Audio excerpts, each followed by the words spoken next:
बताओ तू समझाई के कैसे 900 गुंडा मारलू झुलनी तर दबाई के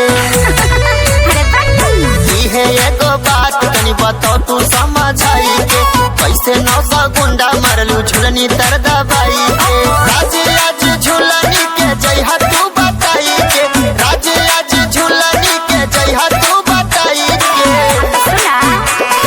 अब के जनवा तोहरे जाई झुलनी तर दबाई अब के जनवा तोहरे जाई झुलनी तर दबाई के जानी जय बराज महाराज लगे जाई